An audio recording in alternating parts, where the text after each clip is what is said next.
Hello बच्चों, आइए इस प्रश्न को पढ़ते हैं। एक पहिया विरामावस्था से गति प्रारंभ करने के पश्चात 10 सेकंड तक 4 रेडियन प्रति सेकंड के वर्ग के एक समान त्वरण से चलता है। बोला जा रहा है अगले 10 सेकंड तक यह एक समान कोणीय वेग से गति करता है। फिर बोला रहा है इसके पश्चात अगले 10 सेकंड में यह समान त्वरण से विरामावस्था में लाया जाता है। बोला रहा है पहिए के द्वारा घूमा गया कुल कोण ज्ञात कीजिए।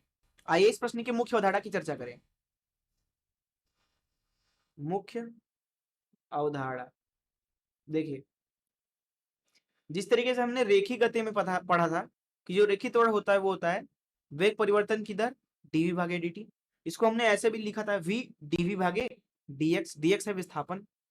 अब देखिए बिल्कुल इसी तरीके से यहाँ पे जो कोणीय त्वरण होता है उसको हम अल्फा से प्रदर्शित कर देते हैं। ये होता है दरअसल, देखिए v के जगह पे यहाँ पे ओमेगा जाता है, रेखीय वेग के जगह पे कोणीय वेग, तो डी ओमेगा भागे dt। इसको ऐसे भी लिख सकते हो, v के जगह पे बस ओमेगा रख दो, डी ओमेगा भागे, यहाँ होता है रेखीय विस्थापन, यहाँ पे होता है कोणीय विस्थापन, कोणीय विस्थापन को डी थीटा से लिख दिया। तो इस सूत्र का यहाँ पे हम इस्तेमाल करेंगे।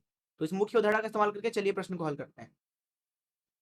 प्रश्न में देखिए 3 हिस्से हैं, 0 से लेकर के 10 सेकंड तक, फिर 10 से 20 सेकंड तक, फिर 20 से 30 सेकंड तक।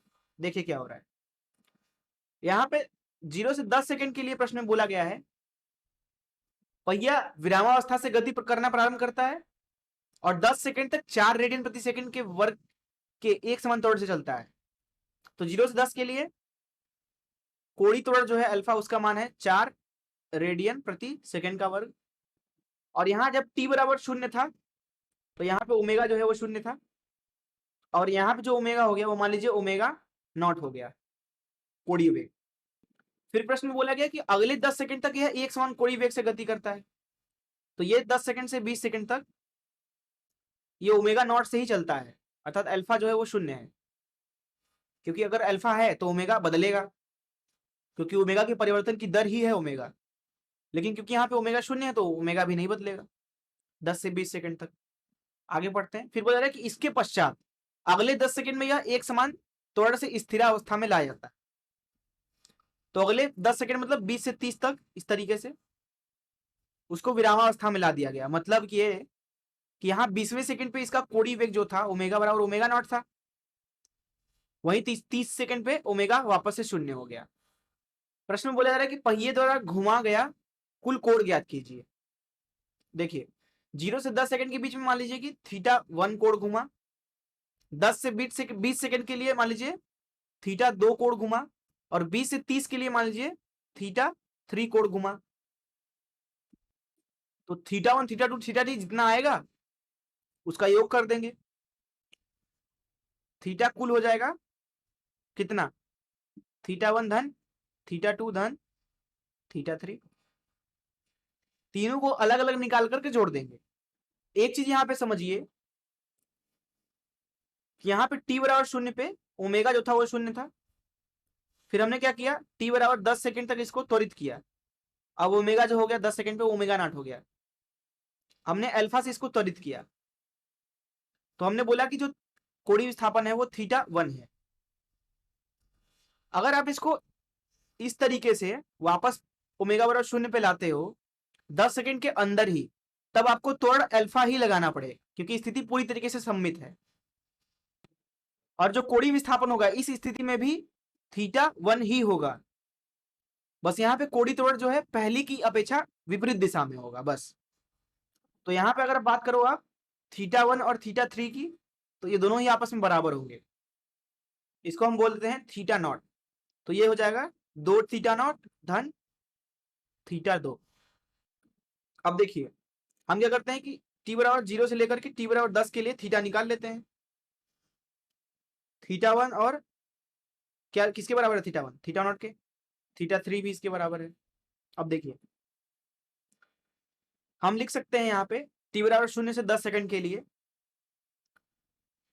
जो कोणीय त्वरण है वो है ओमेगा डी ओमेगा भागे डी थीटा। तो यहां से बोलेंगे अल्फा डी थीटा बराबर ओमेगा डी ओमेगा, दोनों तरफ का समाकलन कर देते हैं।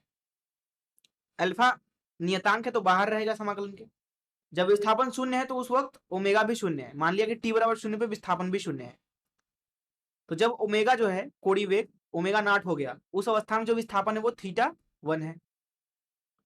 तो यहां से बोल सकते हैं कि अल्फा 1 गुणे थीटा 1, अल्फा गुणे थीटा 1 बराबर ओमेगा नॉट का वर्ग भागे 2। तो यहां से थीटा 1 का मान लिख सकते हैं ओमेगा नॉट का वर्ग भागे 2 अल्फा। अब हमें ओमेगा नॉट का मान पता होना चाहिए, इसको समीकरण 1 बोल देते हैं। ओमेगा नॉट का मान निकालते हैं। देखिए अल्फा को हम ऐसे भी लिख सकते हैं डी ओमेगा भागे डी टी।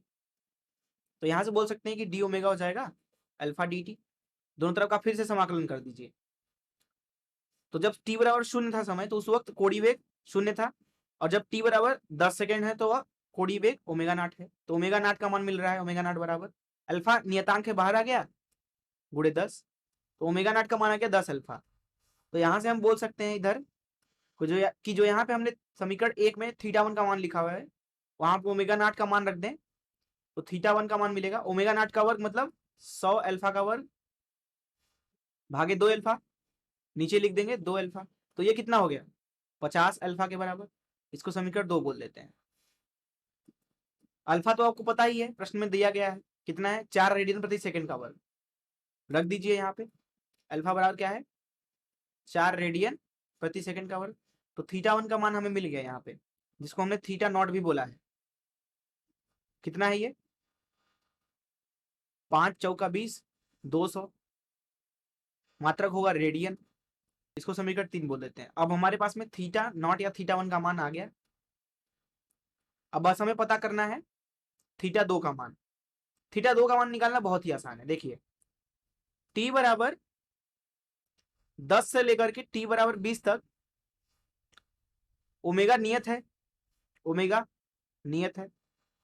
नियत किसके बराबर है ओमेगा नॉट के। ओमेगा नॉट का मान भी हमें पता है कितना है, इधर से आप देखोगे तो 10 अल्फा 10 अल्फा। तो यहां पे निकालते हैं कि कितना थीटा 2 होगा। देखिए इस प्रक्रिया के दौरान हम लिख सकते हैं अल्फा 0 है तो डी ओमेगा भागे डी टी भी 0 है। अब जो ओमेगा होता है वो होता है डी थीटा भागे डी टी, कोणीय विस्थापन की दर। तो यहां से बोल सकते हैं डी थीटा हो जाएगा ओमेगा डी टी, समाकलन करते थे दोनों तरफ का। जब टी बराबर 10 सेकेंड है उस समय पे कोणीय विस्थापन 0 मान लीजिए, हालांकि 0 नहीं है लेकिन सरलता के लिए 0 मान लीजिए। और जब टी जो है 20 हो गया तो उस अवस्था में जो विस्थापन हुआ वो थीटा 2 हुआ। तो ये हो गया 10 सेकंड से लेके 20 सेकंड तक के बीच में कोणीय विस्थापन, जिसका मान है थीटा 2। क्योंकि 10 सेकंड पे हमने विस्थापन 0 ले लिया, तो 20 सेकंड पे कितना हो जाएगा थीटा 2, क्योंकि हमने माना ही है कि 10 सेकंड के से 20 सेकंड तक जो कोणीय विस्थापन हो रहा है वो थीटा 2 है। तो यहाँ से थीटा 2 का मान मिल रहा है आपको ओमेगा ओमेगा गुणे 10। ओमेगा का मान कितना है ओमेगा नॉट, जिसका मान है 10 अल्फा। तो ये हो गया 100 अल्फा के बराबर। तो थीटा 2 का भी मान मिलेगा आपको। थीटा 2 कितना हो गया, अल्फा का मान पता ही है 4 है, तो 400 रेडियन हो गया ये। अब हमें क्या निकालना था, हमें निकालना था थीटा कुल। तो देखिए थीटा कुल कितना हो जाएगा, थीटा कुल बराबर 2 गुणे थीटा नॉट। थीटा नॉट का मान 200 है तो 200 रख दिया यहाँ पे धन थीटा 2। थीटा 2 है 400, तो यहाँ 400 रख दिया। कितना हो जाएगा ये 800, मात्रक होगा रेडियन। यही हो जाएगा इस प्रश्न का उत्तर। मैं आशा करता हूँ कि आपको इस प्रश्न का हल जरूर समझ में आया होगा। धन्यवाद।